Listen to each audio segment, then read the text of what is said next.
أعوذ بالله من الشيطان الرجيم. بسم الله الرحمن الرحيم. إن الله اصطفى آدم ونوحا وآل إبراهيم.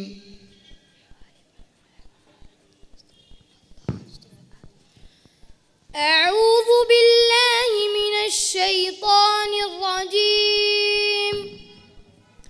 بسم الله الرحمن الرحيم. إن الله اصطفى آدم ونوحا وآل إبراهيم وآل عمران على العالمين ذرية بعضها من بعض والله سميع عليم. إذ قالت امرأة عمران رب إني نذرت لك ما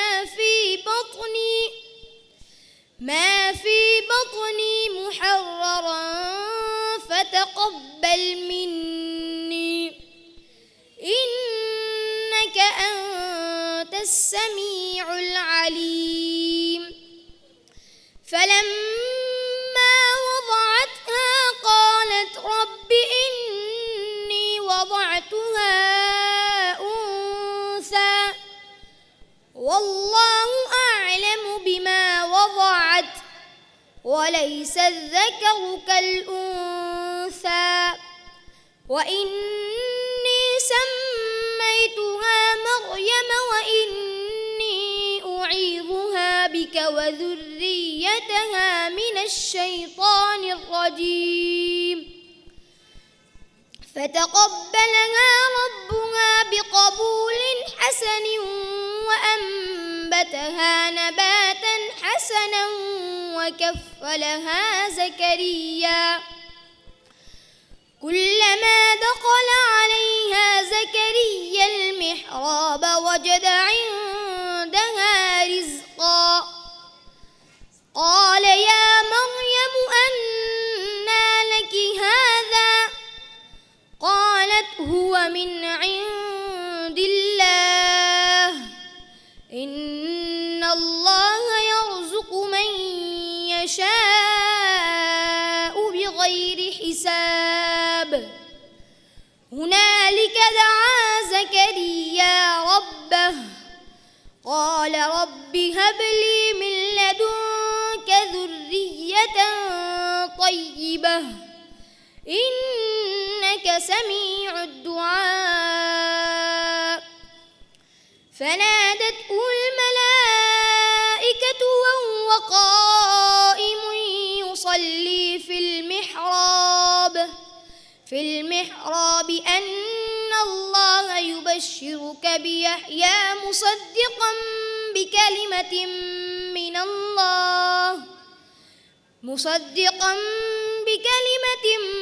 من الله وسيدا وحصورا ونبيا من الصالحين.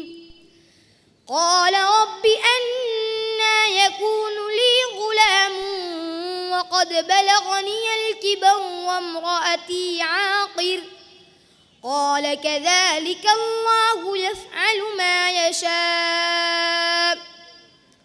قال رب اجعل لي آية قال آيتك ألا تكلم الناس 3 أيام إلا رمزا واذكر ربك كثيرا وسبح بالعشي والإبكار. حسبك. أعوذ بالله من الشيطان الرجيم. قل إني على بينة من ربي وكذبتم به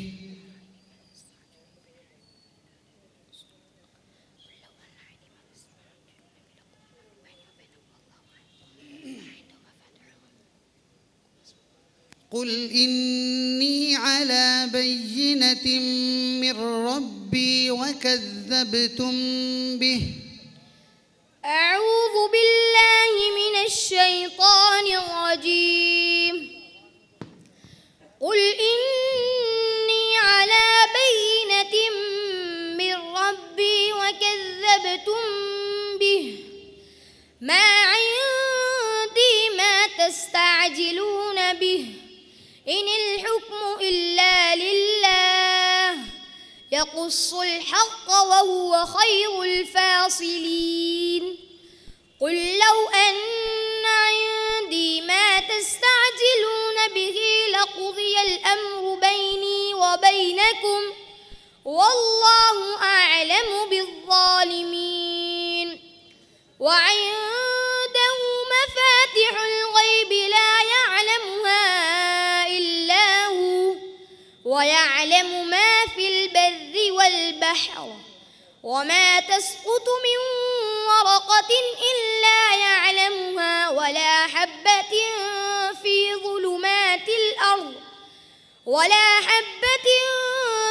ظلمات الأرض ولا رطب ولا يابس إلا في كتاب مبين. وهو الذي يتوفاكم بالليل ويعلم ما جرحتم بالنهار ثم يبعثكم فيه ليقضى أجل مسمى، ثم إليه مرجعكم ثم ينبئكم بما كنتم تعملون. وهو القاهر فوق عباده ويرسل عليكم حفظه حتى إذا جاء أحدكم الموت توفته رسلنا وهم لا يفرطون، ثم ردوا إلى الله مولاهم الحق ألا له الحكم وهو أسرع الحاسبين. قل من ينجيكم من ظلمات البر والبحر تدعونه تضرعا وخفية لئن أنجانا من هذه لنكونن من الشاكرين. قل الله ينجيكم منها ومن كل كرب ثم أنتم تشركون. قل هو القادر على أن يبعث عليكم عذابا من فوقكم أو من تحت أرجلكم أو يلبسكم شيعا ويذيق بعضكم بأس بعض. انظر كيف نصرف الآيات لعلهم يفقهون. حسبك.